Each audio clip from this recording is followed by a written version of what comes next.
IPL మళ్లీ restart కాబోతోంది.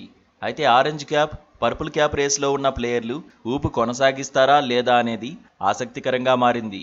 Tourney మధ్యలో బ్రేక్ రావడంతో ఫామ్ను కొనసాగించడం కూడా కీలకమే. ఇప్పటికైతే అత్యధిక పరుగులు చేసిన ప్లేయర్ల జాబితాలో సూర్యకుమార్ యాదవ్ టాప్లో ఉన్నాడు. సీజన్లో ముంబై ఇండియన్స్ తరఫున లీడింగ్ రన్ స్కోరర్గా నిలిచాడు. 12 మ్యాచ్ల్లో సూర్యకుమార్ యాదవ్ 510 పరుగులు కొట్టాడు. సీజన్లో 3 హాఫ్ సెంచరీలు సాధించాడు. రెండో స్థానంలో సాయి సుదర్శన్ ఉన్నాడు. సీజన్ ఆరంభం నుంచి సాయి సుదర్శన్ నిలకడగా రాణించాడు. 11 మ్యాచ్ల్లోనే 509 పరుగులు సాధించాడు. గుజరాత్ టైటాన్స్కు కీలక ఆటగాడిగా మారాడు. సీజన్లో సాయి సుదర్శన్ 5 హాఫ్ సెంచరీలు కొట్టాడు. గుజరాత్ టైటాన్స్ కెప్టెన్ శుభ్మన్ గిల్ సైతం జోరు మీదే ఉన్నాడు. 11 మ్యాచ్ల్లో 508 పరుగులు చేశాడు. 5 హాఫ్ సెంచరీలు చేసిన శుభ్మన్ గిల్ అత్యధిక పరుగులు చేసిన ప్లేయర్ల జాబితాలో 3వ స్థానంలో నిలిచాడు. ఈ లిస్టులో RCB star player Virat Kohli కూడా తగ్గేదే లేదంటున్నాడు.